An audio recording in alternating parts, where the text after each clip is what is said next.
নকল সিল বানাতে গিয়ে ধরা পড়েছে ধর্মের নামে বিভক্তি ছড়ানো গোষ্ঠী। ভোট নিয়ে ষড়যন্ত্র রুখতে সজাগ থাকার আহ্বান তারেক রহমানের।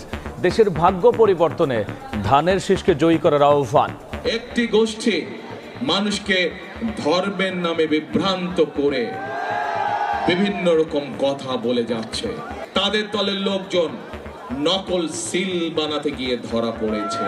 অতীতেও আমরা দেখেছি দেশ স্বাধীনের সময় কিভাবে তারা দেশের মানুষের বিপক্ষে অবস্থান নিয়ে ষড়যন্ত্র করেছিল। আপনাদেরকে সজাগ থাকতে হবে যেন আবার আপনাদের সেই ভোটকে কেউ আমিরামে নির্বাচন করে বাক্সে বন্দী করতে না পারে। মজলুম একটি অংশ 5 আগস্টের পর জালিমে পরিণত হয়েছে। অভিযোগ জামাত আমিরের। 11 দলীয় ঐক্য ক্ষমতায় গেলে নাহিদ ইসলামকে মন্ত্রী করার ঘোষণা।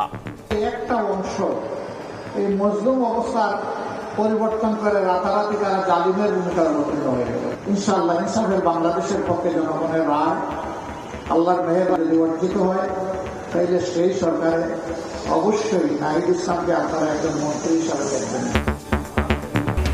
প্রচারণার বাকি মাত্র 2 দিন। প্রতিশ্রুতির ফুলঝুরি নিয়ে পাড়া মহল্লায় প্রার্থীরা। এবারে ভোট কারচুপির কোনো শঙ্কা নেই জানালেন স্বরাষ্ট্র উপদেষ্টা।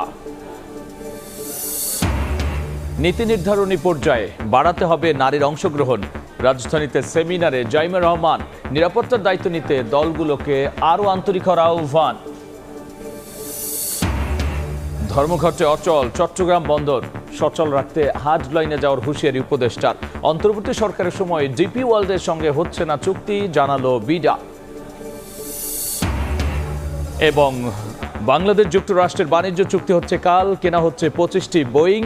নির্বাচিত সরকারকে চাপ মুক্ত রাখতেই ভোটের আগ মুহূর্তে চুক্তি বললেন বাণিজ্য উপদেষ্টা।